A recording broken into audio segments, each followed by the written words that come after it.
తెలుగుదేశం పార్టీకి ప్రజల్లో ఒక సానుకూలమైన వాతావరణం ఏర్పడింది.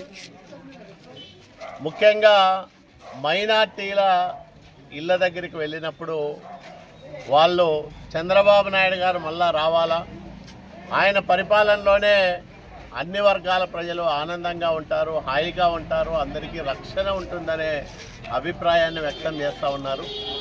కులాలకు మతాలకు అతీతంగా చంద్రబాబు నాయుడు గారి పైన ఇంత పెద్ద ఎత్తున సానుకూలత వ్యక్తమవుతున్న సందర్భం మునుపెన్నడూ చూడలేదు.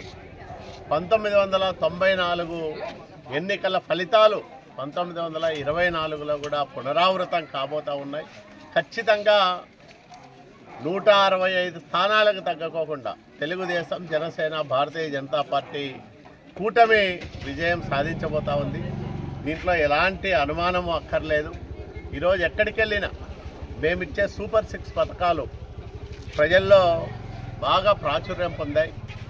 భవిష్యత్తు గ్యారంటీ పేరుతో మేము చేసిన ప్రచారం ప్రజల్లో మా పట్ల సానుకూలతను పెంచింది.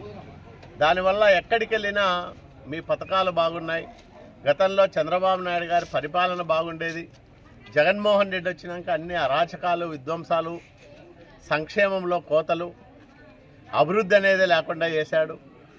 ఈ రకంగా ఈ దుర్మార్గమైన ప్రభుత్వాన్ని గద్దెదించి చంద్రబాబును ముఖ్యమంత్రిగా చేసుకుంటేనే ఈ రాష్ట్రానికి రక్షణ ఉంటుంది, భవిష్యత్తు ఉంటుందని అందరూ అభిప్రాయపడుతున్న నేపథ్యంలో మాకు ఎక్కడికి వెళ్ళినా విపరీతమైన ప్రజాదరణ లభిస్తూ ఉంది. మంచి స్పందనతో మా కార్యక్రమాలు, మా ప్రచారం కొనసాగుతూ ఉన్నాయి. ఖచ్చితంగా నేను రాయదుర్గం నియోజకవర్గంలో 50,000కు తక్కువ కాకుండా మెజార్టీతో విజయం సాధిస్తానని